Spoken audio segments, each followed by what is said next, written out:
बैठी है क्यों बैठी है भाई? जब तक बाएं अंग नहीं बैठेगी तब तक सिंदूर नहीं पड़ेगा। ठीक है। लड़की का 7 वचन है।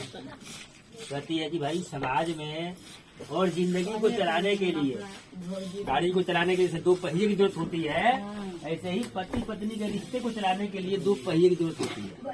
दोनों पहिए को बराबर चलना होता है। ठीक है। भूल गई होंगी तब से निभाना। तो लड़की का 7 वचन है, कन्या का 7 वचन है।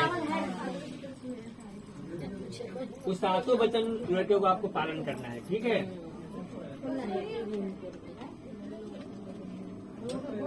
पहला वचन है लड़की का कि यदि आप यज्ञ कार्यों में मेरी सम्मति ले। अब आज के बाद आप एक परिणय सूत्र में पति पत्नी के बंधन में बंध रहे हो। आज के बाद कोई भी काम करोगे, पहले एक बार इनसे पूछना है, सलाह लेंगे। ये नहीं कि जी कोई काम करना है, गए अपने मन से खरीद लिए, कुछ भी कर दिए। ठीक है।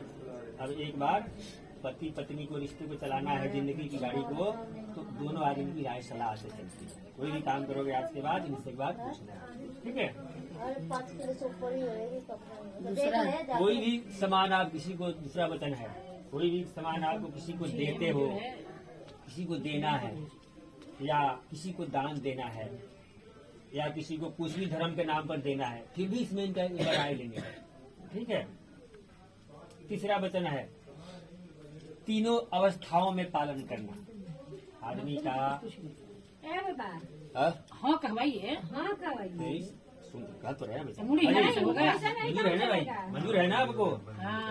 ऐसे बोलिए। तीसरा वचन है 3 अवस्थाओं में पालन करना। बचपन, जवानी, बुढ़ापा, ये सब होता है ना, उम्र के हिसाब से शरीर भी चेंज होते रहता है। तो इन 3 अवस्थाओं का आपको ख्याल रखना है। ठीक है। पति परमेश्वर के समान होता है नारी के लिए। हाँ? आज आप 7 फेरे लिए हो समाज के सामने, तो इनका सुरक्षा करना आपका दायित्व है। ठीक है। और चौथा वचन है, यह भी आपका माने जा रहे हो, बाकी तुम कोई भी गुप्त संपत्ति खरीदे हो, कोई छुपा के संपत्ति खरीदे हो, कोई बैंक बैलेंस रखे हो, ब्लैक मनी, हाँ, किसी को मत बताओ, लेकिन इनको बताना है आपको, मैं इतना संपत्ति रखा हूँ। ठीक है ना। चौथा मंजूर है जी। 5वां वचन है, अभी तुम बोलबे ना करनी।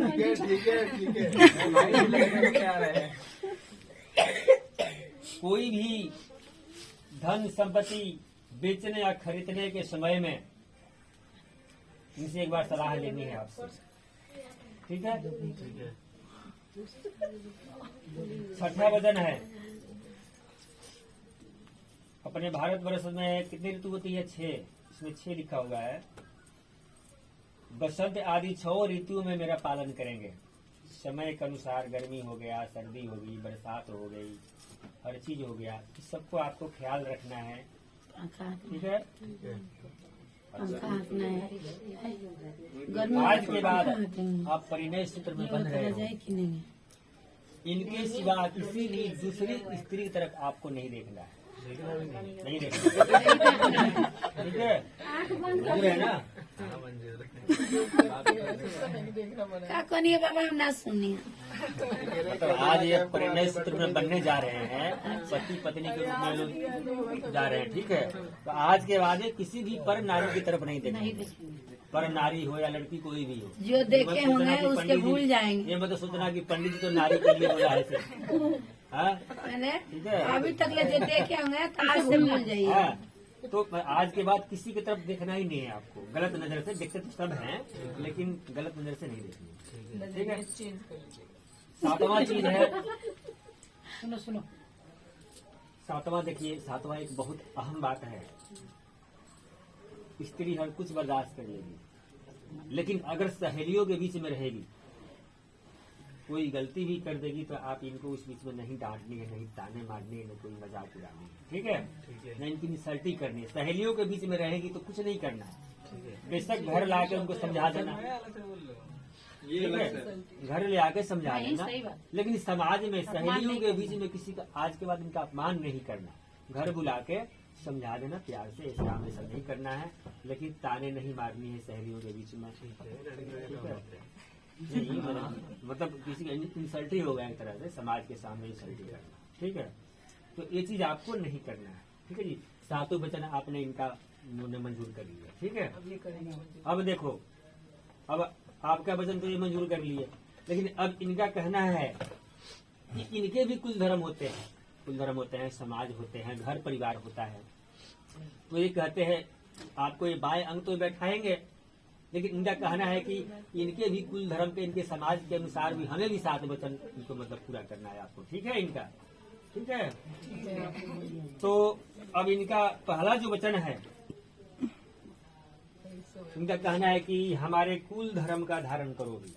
आज के बाद जब आपकी शादी हो जाएगी तो आप इनके कुल में चले जाओगे।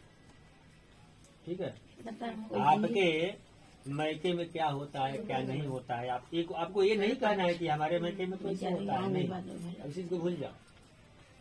अब इनके घर में क्या होता है, किस तरह पूजा पाठ होती है, क्या संस्कार है इनके घर में, उस हिसाब से आपको चलना है। ठीक है, मंजूर है जी? आवाज वहाँ तक नहीं जा रही है अब। ठीक है। दूसरा वचन है, मेरी दीदी को सुनाई दूसरा वचन है, अरे दीदी को बुला ले। यहाँ बैठा तो जगह नहीं बहुत है। दे रहा है। नहीं सुनाई दे रहा है, नहीं सुनाई दे रहा है। ठीक है, ठीक है। नहीं जी, दूसरा वचन है, हो गया। अरे हम लोग सुन रहे हैं ना। हमारे कुटुंब को प्रिय मीठी वचन बानी बोलोगी। कोई भी घर में हित विचार मेहमान आता है तो उसका अनादर नहीं करना है, किसी को कठोर वचन नहीं बोलना है। मान लीजिए कोई घर ये नहीं है, घर पे कोई मेहमान आ गया इनका घर पे, तो इन्हें डांट के भगा दिया जी भाग जाओ यहाँ से, इनसे आदर के साथ बैठाना है, गिलास पानी पूछना है। ठीक है, मंजूर है? बोलो ठीक है। अच्छा।